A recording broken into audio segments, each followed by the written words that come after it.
Hey everyone, welcome to part 2 of this 5-part series on how to get better at Scrabble without memorizing tons of words. In this section, we're going to be focusing on how to find the highest scoring play on any given turn. Now, the first tip is one that's going to kind of contradict the very title of this series, where I said I wouldn't be asking anyone to memorize tons of words.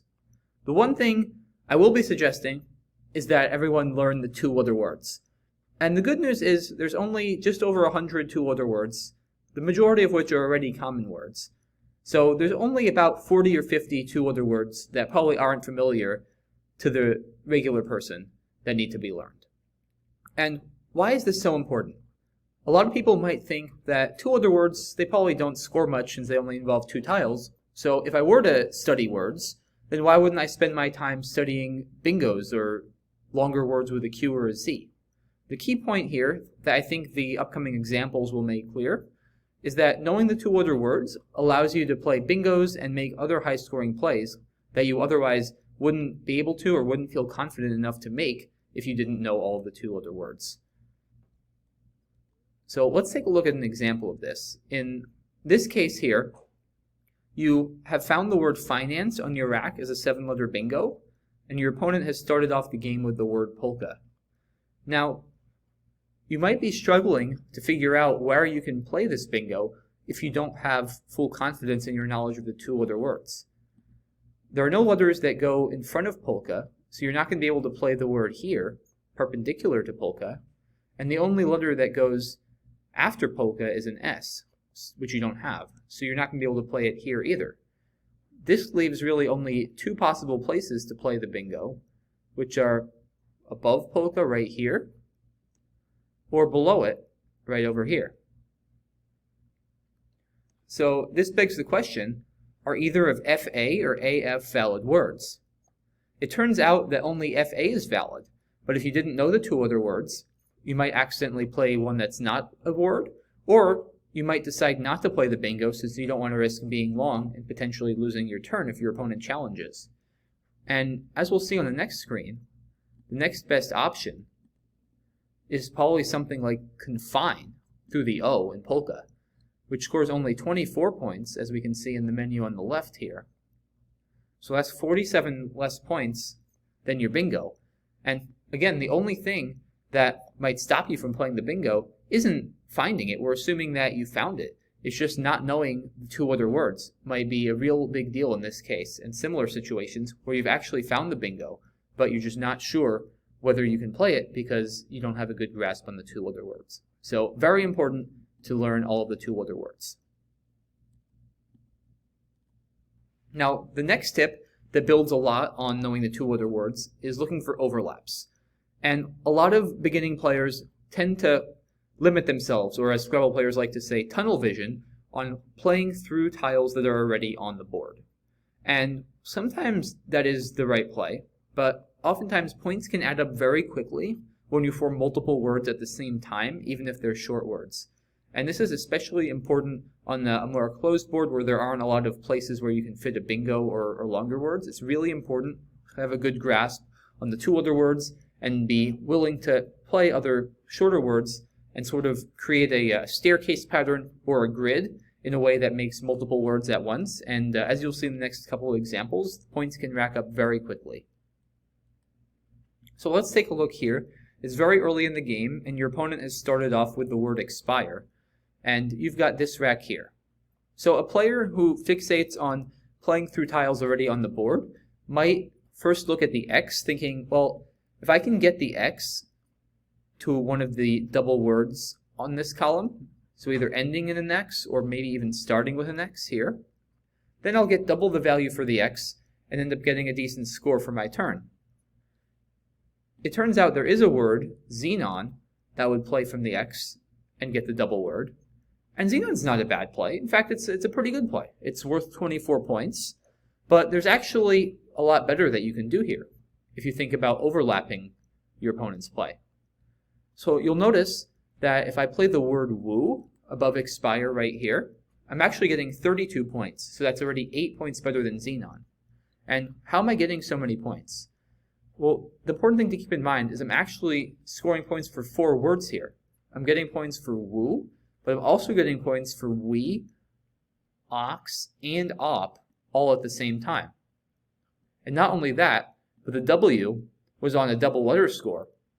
So I'm getting the benefit for that horizontally for woo and also vertically for we. So I'm actually quadrupling the value of the W. Now, woo is a better play than xenon, but it's actually still not the best. If I overlap even further, you might notice I can play the word woolen in the same spot. And this is my best play in this position. It actually scores 43 points, which is quite a lot. And the word woolen itself only scores 14 of those 43 points. It's really all of these other two other words I've made in the process that are contributing to the majority of my score.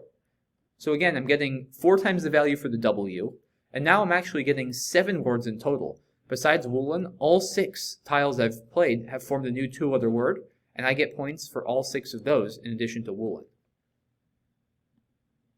Now let's take a look at this example.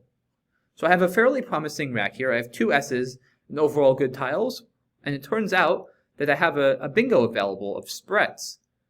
Now, in addition to spreads, I can actually play a bingo through one of the tiles already on the board, namely the I in Bibles, to make the bingo of despairs. And obviously despairs is a very good play, right? It's a bingo, so I'm getting my 50-point bonus, and that gives me a total score of 64. But if I'm willing to consider overlaps, I actually can play the word spreads in the spot that scores a lot more points.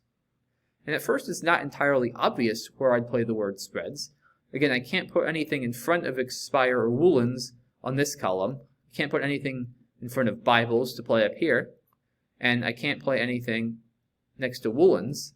So that pretty much leaves only one row to play a possible bingo on. And that would be under expire and woolens in this direction where I've drawn the arrow. Now, if I think about starting a word somewhere under here, I'll notice I'll think about it, where can I start my S? So I can start it maybe under op to make ops, and then if I look horizontally, the P makes a valid word of lip, the R makes a valid word of air, and finally the E makes a valid word of nay. So if I start my word here, and then play the last 3 tiles, to finish my word of spreads, I'm actually going to be able to play my 7-letter bingo here and get a lot more points than I'll get by playing my 8-letter bingo through one of the tiles already on the board. And it turns out that spreads is going to score 79 points, so that's a 15-point improvement, which is quite substantial from playing despairs. Now, the next tip, that again is very closely related, is knowing and understanding how to use bonus squares. So it doesn't come as a surprise probably to most folks that triple word scores are by far the most dangerous. But the common mistake I see a lot of newer players making is they fixate almost exclusively on these squares. Whether that means only looking at the triple word scores in terms of trying to figure out their own scoring opportunities, or being excessively paranoid about triple word scores in terms of what they're giving back to their opponent. And it's important to recognize that both your opponent can cause damage to you, and you can score a lot of points using the other types of bonus squares as well. In fact, there's many patterns, some of which I'll be going through, that involve triple letter scores or double word scores that can score 50 or even more points depending on what letters you have without making any use of a triple word score. So it's important to understand these patterns and also use your knowledge of 2-letter words and the concept of overlaps we just discussed to make the maximum use out of these squares. So let's start with sort of the holy grail of all bonus square patterns. This is using 2 triple word scores at once, which is called a triple-triple. Now, in this case, your opponent has bingoed with outages, but they've opened a triple word score lane on the top row. As you can see here, if I'm able to make an 8-letter word through this O, with the 7 tiles on my rack, I'll actually cover both of these triple word scores, and then my entire word will be multiplied by 9. So I'm going to really rack up a lot of points if I can do that. And it turns out that the word northern does fit there. And it actually scores 185 points because I get the H on a double letter score. So I first add that to the letter value of the remaining tiles in my play to get 15. and then I multiply that by 9 to get 135, and then I finally add my 50-point bingo bonus for a huge score of 185. Now, sometimes there'll be a lane open for a triple-triple, but you won't quite be able to reach. So this is the same board, except I've now changed my E to an L. So I have no vowels, which obviously is not a great rack. But in this case, I have still a good play through that O. In this case, it's just north. And I'm actually going to get 36 points for that, which is quite substantial, especially for a rack with no vowels. And the reason is I'm actually getting 6 times the value for the H. If I think about it, the H itself is on a double letter score. So I'm multiplying the value of the H by 2. And then I'm also multiplying the entire word, including the H, by 3, because the N covers a triple word score. So times 2 times 3 equals times 6. And I'm actually getting 6 times the value for the H alone, which means I'm getting 24 points from the H, and then 12 from the remaining 4 tiles in the play. Now, another pattern that comes up a lot is the double-double, or double covering 2 double word scores at the same time. Now, these plays are almost exclusively going to exist within this 7x7 square that I'm drawing right now. And it's important to always be on the lookout for them, especially early in the game. For instance, after your opponent makes a typical 5-tile play, covering a double letter score and the double word to open, they're always going to expose one of these double-double lanes. In this case, that lane would be an N on the 5th column. And if I look at my rack, I see I have a Q. So if I can get the Q in that column and then cover both double word scores, I'm going to get 40 points just for the Q alone. And it turns out I have a word of quintet, which does cover both of those scores, both of those squares. And I'm actually going to get 64 points for that word. Because once again, the letter value adds up to 16, but with 2 double word scores, I'm getting 4 times the value for that word for a total of 64. Now, another pretty common pattern is a triple letter score and a double word score. So yet another pattern that doesn't make use of the triple word scores. And these appear pretty frequently throughout the board, generally on the rows directly adjacent to one of the top or bottom rows, or likewise for columns. So you'll see them, for instance, where I'm drawing here on the second to top row. There's also some of them on the second to rightmost column over here. Now, on this particular board, neither of those spots are open because they would result in a disconnected play, which, as we know from the first video, is not legal. But one spot that is catching my eye is the one through this M in marsh over here. So if I can land a high-scoring tile, especially a J, on the triple letters score, I'm going to be getting 6 times the value for that J, because I'll be tripling it on that square, but also multiplying the entire word by 2 if I hit a tile on the double letters score. So it turns out, if I play the word jumps, I'm going to end up getting 64 points for that, 48 of which come from the J alone. Now, another thing to keep in mind with bonus squares is that vowels that are directly next to them can be very dangerous. And why is that? If you think about it, the high-scoring tiles, like the J, the Q, the X, and the Z, can go next to vowels very easily. Like there's a lot of words that might have ZE or ZA next to each other, but it's very hard for them to go next to consonants. You're not going to see too many words that go ZB or ZT or ZV or things like that. And tiles that are placed on bonus squares, as we've seen in the previous examples, can end up yielding 6 times or even sometimes 9 times their actual point value. And it's not a big deal if that tile is a 1 or even a 2-pointer, but if it's a 10-point Z, then that's a different story. So if you're enabling your opponent to put a Z on a bonus square next to a vowel and then use it in both directions, you could really be looking at a disaster scenario. And let's take a look at that in an actual example.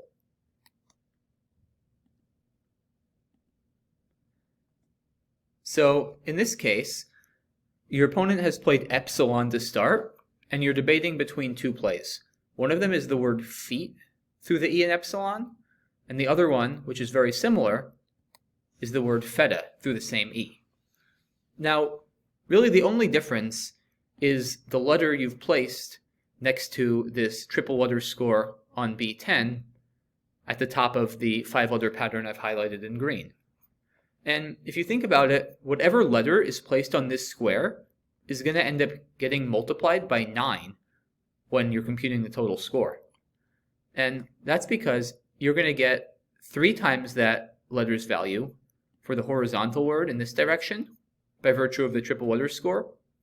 And you're also going to get 6 times that letter's value in the vertical direction, because you're getting not only the triple letter score, but also the double word score. So you get 6 times in the vertical direction, 3 times in the horizontal direction, and if you sum those up, you're ending up getting 9 times that letter's value. So by playing feta, you're allowing a play such as zones to happen that would put a Z in that spot. And if we look at what happens after zones, the Z alone is scoring 9 times 10 or 90 points. And then you end up with a total of 99 points for the play, which is very devastating. That's an even higher score than most bingos, so you can see how quickly it can turn out a hand when a vowel is right next to a triple letter score or really any major bonus square. Now, if we look at the case where I played feet instead of feta, this is no longer going to be possible, right? Because I can't put a Z next to a T. So in this case, a similar play might be something like Azur that has all one-pointers in a Z. But now your opponent's only scoring 36 instead of 99, which is obviously quite a lot less painful for you. And the reason is because now the tile that's getting its value multiplied by 9 is no longer the Z, but it's this A. The A is now the one that's on that key triple letter score, whereas the Z isn't covering a bonus square, and the Z is only getting its value multiplied by 2 now, because the E is still on a double word score, so you are going to get 20 for the Z, but that's still a lot less than getting 90 for the Z. So feet is a lot safer in this scenario.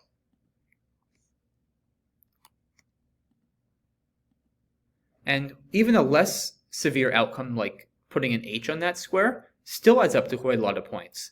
So if, let's say, your opponent plays honed after feta, they're still getting 47 points because they're getting 9 times the value for the H. Whereas after feet, they might be limited to playing something like a head, using tiles with similar point values. But again, now they're multiplying the value of the A by 9 instead of the H, so they're only going to score a total of 26 instead of 47.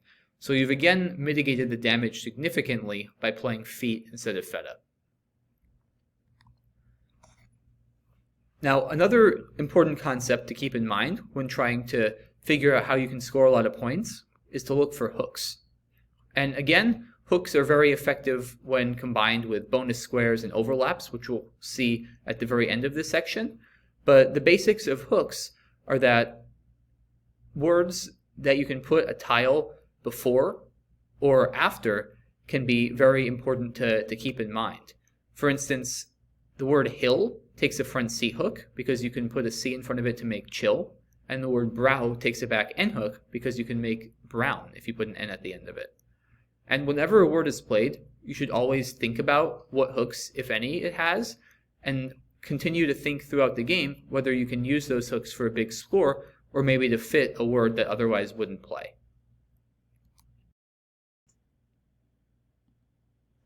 So in this example, your opponent has opened with a bingo of princes, placing the S one slot below a triple word score.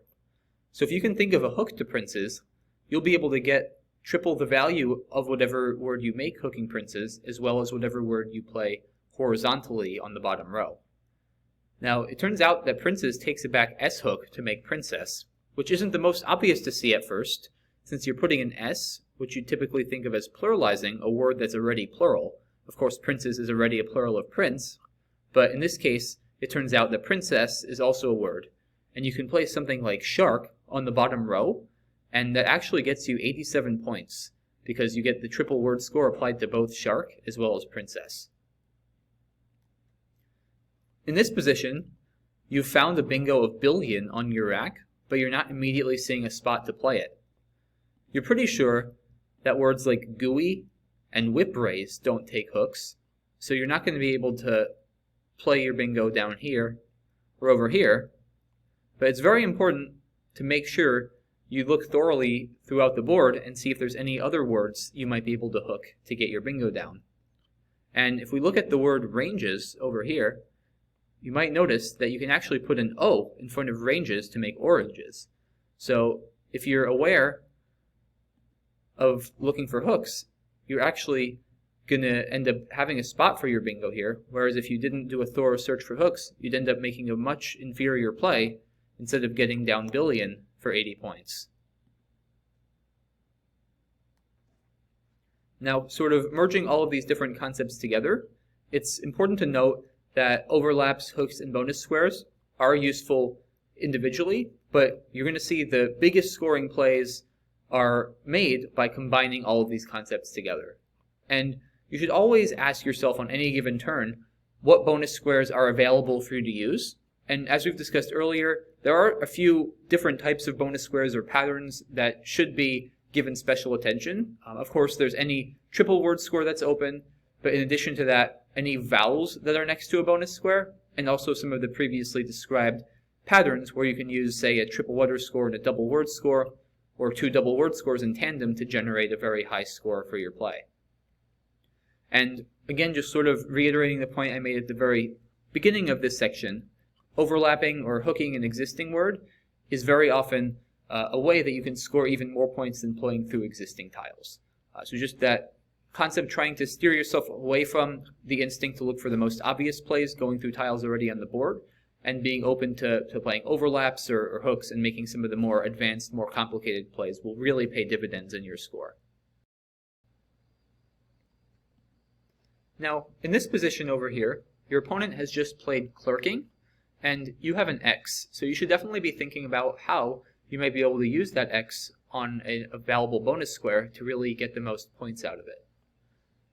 My eye is immediately going to jump to this triple letter score right here, because as we've been discussing, it's right next to a vowel, namely the I in clerking.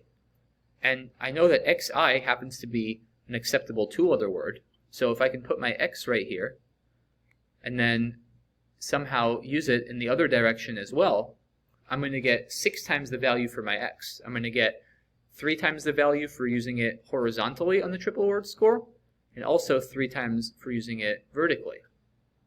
Now it turns out that XU is also an acceptable two-letter word, as is on. So if I play XU over there, I'm going to end up getting 6 times 8, so that's 48 for the X alone, and a total of 52 points for the play. Now, in this example, the correct play here is a little bit less obvious. I don't have a high-scoring tile, but I do still have an H and an M, and I definitely have the potential to do some damage if I know what to look for. So again, if I'm going to first gravitate towards bonus squares that have vowels next to them, I might see something like this double letter score next to 5. And I could play something like hem through that E, which would be a decent play. I would get double the value of my H in 2 directions, so I'd end up getting 4 times the value of my H. And again, that's not terrible, but there's actually something much better I have in this position. And if I look more towards the left-hand side of the board, I'll see there's also a triple letter score right here next to the A in payola that I might be able to take advantage of if I use it both ways. I might see something like ham, playing the letters H, A, and M in this spot. And that's already a much better play than what I saw before in hem, because now I'm getting 6 times the value for my H. I'm getting it 3 times horizontally and 3 times vertically by virtue of being on a triple letter score. And while ham is a good play, believe it or not, I actually have something even better in that spot. If I look at the word lope, I might notice that it takes hooks in the front, namely an S and an E for elope and slope. And if I think about what happens if I put an E in front of elope, it doesn't take me too long now to fill in the remaining pieces and put an S to make spit and a D to make dam at the beginning and end of my word. And all of a sudden, I've now noticed that I can play the word shamed, making a bunch of overlaps and hooks at the same time. And not only that, I've gotten the H on a triple letter score, both vertically and horizontally, and the D on a double word score, both vertically and horizontally. So this play actually is going to score a staggering 91 points. which I know seems crazy for a play that's not a bingo and doesn't use any of the super high scoring tiles. But it really just goes to show you the power of hooks and bonus squares and overlaps, and how creating several words at once and getting the right tiles on the right bonus squares can really ramp up your score very quickly. So we have one more example in this section, and it comes in this position. The first spot you're probably going to look at is this D in the word deriding, because it's right next to a triple word score. And while it's not a vowel, it is still directly in the path of multiple triple word scores, so it's a natural hot spot, as we like to say. It's a spot that looks like it should be able to score you a lot of points. And the first thing you see might be a word like timid to this D, to use the triple word score. And timid scores 24 points. It's not a bad play. But again, it goes back to the point I've mentioned several times, that sometimes playing through a tile is not as good as playing next to a tile and overlapping it. So if we think about that, is there anything I can do horizontally this way such that I get points for whatever word I make in addition to the multiple overlaps I make? And it turns out I do have a word there, namely item. And item is actually going to score nearly 50 points. And why does it score so many points? Well, again, if I think about this M specifically, I'm getting twice the value of the M vertically for MI, since the M is on a double letter score. And I'm getting 6 times the M horizontally, because I get not only the double letter score for the M, but the triple word score that the I is on for 2 times 3, or 6 times the value of the M. So if I add that to the 2 times I'm getting the M vertically, I'm getting 8 times the value of the M. So that's 24 points for the M alone, along with, of course, the points for the remaining letters in item, and for all of the vertical words I've created, for a total of 47. So quite a lot better than the 24 for timid.